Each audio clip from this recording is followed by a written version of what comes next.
Greetings, the Astro 30 still without a lab here, but that doesn't mean to say that we can't still do some form of electronics videos today. I'm going to be looking at op-amp gain calculation in both the non-inverting and the inverting configurations respectively. So this is going to be basically an explanation video of how to calculate the op-amp gain. There's no practical involved because, as I said, the lab is not set up. So I have no access to tools or equipment. And believe you me, I am missing doing these sorts of videos and playing with this stuff just as much as you are probably missing watching it. However, let's get straight into it. Now, this is a whiteboard, but it's colored yellow. So there's no problem, as you can see with my hand, with the white balance or anything like that. It's a very deep yellow. Anyway, let's get into it. Okay, so the first is we're going to look at the non-inverting. Now, it's called non-inverting because when your input signal comes in like that and comes back out,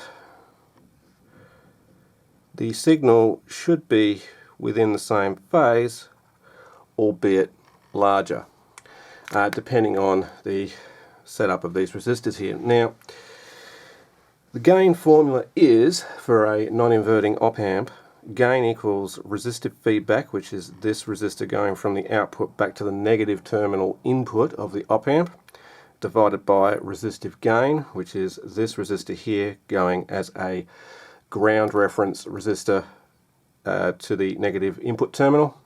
There's also Rin over here, which is not really relevant to the calculation, but this just sets the input ground reference on the positive terminal. And if you've watched some of my other videos, you'll find that without including this resistor, we end up with some weird output, if none at all. So keep that in mind. Now, so take, for example, we've got a 1K resistor here and a 10K resistor there. So our formula is 10 divided by 1, which equals 10, because that's pretty well obvious. And we have to plus 1 to it. It's always going to be plus 1 in the non-inverting mode. Now, I don't remember if when I was reading out this formula if I included the plus 1, but it is important. So then that's just plus 1, which then gives us a gain of 11. So what if our resistor values were the same, say 10K here and 10K there? Well, using the formula, that's going to be 10 divided by 10, which is RF by RG, which equals 1, plus 1 equals 2. Now, right away, we can see that we cannot get a gain in this setup of less than 2. Resistical temptation to lower the value of the feedback resistor below the value of the gain resistor. The op-amp will not like it, and in most cases you'll end up overheating the output stage transistors inside and destroying the op-amp, if not the input stage. So you cannot have a resistor value lower here than here. They have to be either the same, or this one has to be higher than that one. So this begs the question, how do we get a gain of 1? And why would you want a gain of 1? Well, it's relatively simple. All we have to do is make a slight modification to this, and we take the output and connect it directly to the negative inverting input. What we now have here is what's known as a unity gain buffer, or a voltage follower.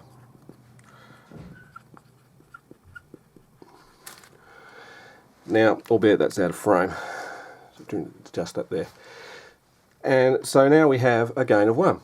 Because we cannot have a gain less than 1, we can't have a gain of 0 because of this formula. So RF and RG are now still this line, which is 0, and divided by 0 is 0. Not that you can divide by 0, but we always have to plus 1. So even though we've got a direct short circuit between the negative inverting pin and the output, we still have a gain of 1, which means for our output signal, if our input signal was that, our output signal would be the same. So 1 to 1. Very nice. But what is the purpose of having a 1-to-1 gain stage like this? Well, not really gain stage, but op-amp stage like this. The simple reason is of impedance. Sometimes we want to go from a high impedance input source to a low impedance output source. And using an op-amp in this sort of configuration as a non-gain producing buffer stage or voltage follower or unity gain stage will enable us to do that. It allows our signal to go in unchanged, unamplified. However, the impedance, having a high Z there to a low Z. Isn't that nice? And now onto the inverting type of gain stage. Now, as the name implies, we have our input signal like that, and what we expect to see at our output, hence the name inverting, is either the same or amplified signal, however now 180 degrees out of phase with the input, which is what the term inverting means. And the gain formula is roughly the same as the non-inverting stage. However, we don't plus 1 to the calculation anymore.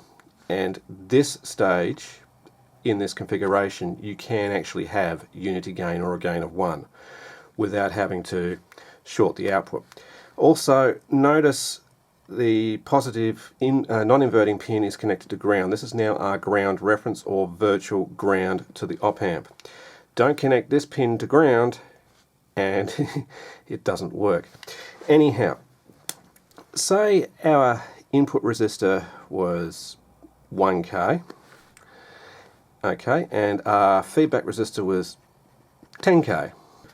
So that now equals RF, which is 10, divided by Rn, which is 1, which is what? 10. So our op-amp stage is operating at a gain of 10. Conversely, if this resistor and that resistor were exactly the same, 10K versus 10K, well, you know the math, 10 divided by 10 equals 1. So we end up with unity gain or a gain of 1, or 1 to 1. So the input signal will be the exact same amplitude on its output, albeit 180 degrees out of phase. And this circuit is also known as a unity gain buffer or voltage follower. As I just explained, the input voltage will be the same amplitude as the output voltage, or I should say the output voltage is the same amplitude as the input voltage. Now if I could learn to speak, that'd be wonderful. And now before I close out this video, I want to make 2 points clear. Gain of either stage, inverting or non-inverting, cannot be less than 1. Don't even attempt to try and get a gain less than 1. It's A, impossible, and B, why would you need to? Second of all, the inverting gain after you've done the calculation is represented as minus gain. Now that doesn't mean that you have a negative gain as in the sense that it's lower than the input that you put into it. It's always going to be amplified output, even if it's at 1 to 1. But the gain on the calculation is represented with a minus symbol. So if your gain on a inverting amplifier was say 10, it's always preceded by minus 10. That's just how it's done. But keep that in mind. So if you see a gain of minus 10, that's what it means. And just to recap, the non-inverting op-amp stage, the gain equals resistive feedback divided by resistive gain plus 1.